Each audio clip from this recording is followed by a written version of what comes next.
So, good morning mga kaibigan. Ngayon na po ako nakakita ng patong. So, tinagal-tagal ko na po mga kaibigan na nakakita ng ganito. Pero wala pa po ako nakita na may ganito mga kaibigan sa patong na nakadikit.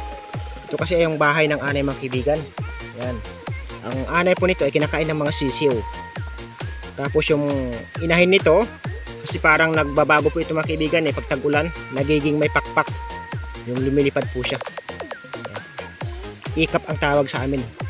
So ito mga kaibigan, pansin ninyo, kakaiba yung patong na ito Meron siyang tubo na para siyang santol.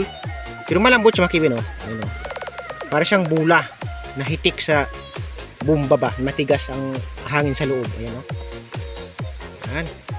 Ano kaya ang tawag dito mga kaibigan? Para siyang bato na pero hindi naman siya bato mga kaibigan So sa tinagal-tagal ko ng mga kaibigan na nakakita ng ganitong patong or anay, bahay ng anay, ngayon lang po ako nakakita ng ganito na mayroong nakadikit na dalawa. Para siyang itlog, hindi ko lang ang tawag mga kaibigan. So yan lang po mga kaibigan. Hindi ko sana sa bibidyohan kaso nakita ko na mayroong kakaiba dito sa patong na ito. Kaya ibinidyo ko na lang para makita po ninyo kung ano ang tawag sa kanya. Ito si mga kaibigan ay malambot Malambot siya na parang bula. Ito siya Para siyang bula ng hindi man siya jackstone. Ayan, para siyang bato nga, kaso nga lang medyo malambot lang siya mga kaibigan. Alam niyo yung bula na binumbahan ng medyo ng matigas, parang gano'n lang po siya, Hindi ko lang kung tawag dito mga kaibigan. Kasi ngayon lang po ako nakakita sa tinatagal-tagal ko na pong nakakita ng ganyang mga patong for the first time. Mayroong ganitong nakadikit na parang bunga ng santol. Lapit natin ng konti, mga kaibigan. Parang itlog, parang itlog. Ayan. Ito po siya. Ayan, so thank you so much po sa inyong lahat mga kaibigan. Pinakita ko lang nakadikit. Kasi nadaanan ko po siya mga kaibigan Sayang lang po kasi kanina mga kaibigan. Yung ibon, yung sa bukot ba. Nakita ko po dito kanina sa baba lang. Hinabol ko kasi. Gawa ng bibidyohan ko sana kasi nakahapon sa puno. Galing sa taas, lumipad papunta sa akin sa taas ko, sa uluhan. Tapos nang bidyuhan ko na lumipad naman pataas, hinabol ko. Tapos nung hinabol ko mga kaibigan yung sa bukot na puti, itim yung paa. Tapos ang kanyang tuka ay mga kaibigan, puti din na medyo dilaw. Pag abot ko dito sa may kabila, diyan banda mga kaibigan, nawala po yung sa bukot. Ang nakita ko sa unahan ay bahay ng anay ba, yung punso. Eh sabi ko ikutan ko nga, baka nandun sa kabila. Ay nakarating po ako dito mga kaibigan sa taas. Ayan. Kaya ito po ang aking naikutan. Dito naman po umikot. Ito po ang aking natagpuan. Ayan po siya mga kaibigan. Kung nakakita na po kayo ng ganito sa bahay ng patong. Ayan. Ayan po ang ating video. Mayroon pang bulati Grabe.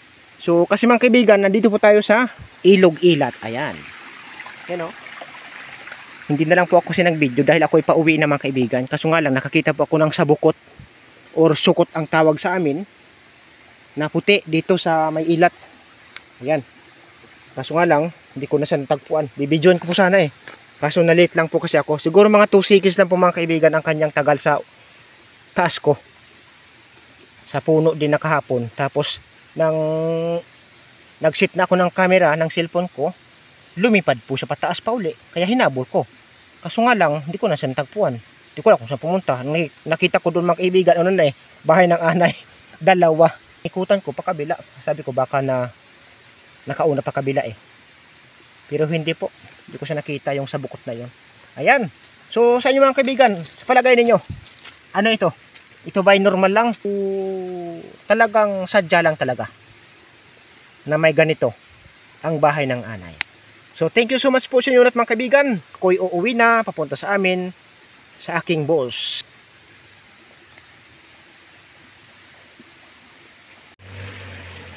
So dito po mga kaibigan, turo ka lang sa inyo. Dito po galing kanina yung sabukot na sinasabi ko sa video. Yung sabukot na puti, na itim ang kanyang pa, tapos ang kanyang tuka ay parang gold na puti. Lumipad siya dito papunta dito mga kaibigan. Ang lapit lang dito lang Ayan, nang akmang videoan ko na sa mga kaibigan, bumaba siya papunta dito. Tapos nung nandito na, Sa mababa na, binidyohan ko. Kaso lang, pag video ko, pag sit ng video ko, nakalipad na siya pababa. Hinabol ko. Pagdating doon sa may puno mga kaibigan, may dalawang punso na matatangkad. Kaya umikot ako pakaliwa. Sabi ko baka nandoon. Wala mga kaibigan, hindi ko na nakita yung puti na sa bukot. Hindi ko alam kung nasaan na po pumunta. Baka na-prank lang ako. Pero sa bukot po yun mga kaibigan eh. Sayang, ipapakita ko sana sa inyo mga kaibigan eh. Ang sa bukot na puti. Na itim ang paa, tapos medyo gold na puti ang kanyang tuka. Kaya napunta po tayo doon sa may patong. Umikot kasi tayo pataas. Kaya doon tayo napunta naman sa may patong.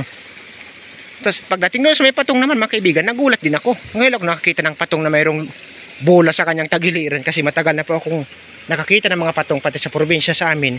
Wala man po ako nakikita na may bola sa tagiliran ng patong or bahay ng anay. Yun po kasi ang anay niyo mga kaibigan ay kinakain ng mga sisiw ang kanyang anay. Ayan. So yan lang pong istorya mga kaibigan. Sana magkita kami uli sa susunod na mga pagpunta ko dito sa ilat nang sa bukot na iyon na puti na itim ang paa at gold na puti ang kanyang tuka. Ayan. Sayang. Papakita po sana natin sa inyo mga kaibigan. Kaya lang hindi lang po natin siya na i-video dahil mukhang mailap. Sobrang ilap niya mga kaibigan eh. Tumagilid niya lang sa akin. Nakita niya ako. Lumipad agad ng videohan ko sana eh. Sayang. So yan lang po mga kaibigan. Kung nagustuhan po ninyo aking video, huwag po ninyong kalimutang mag-like, mag-share at higit sa lahat mag-subscribe para lagi pa rin po kayong updated sa mga susunod yung video na i-upload. God bless us all mga kaibigan. Magandang umaga po sa inyong lahat. Bye-bye.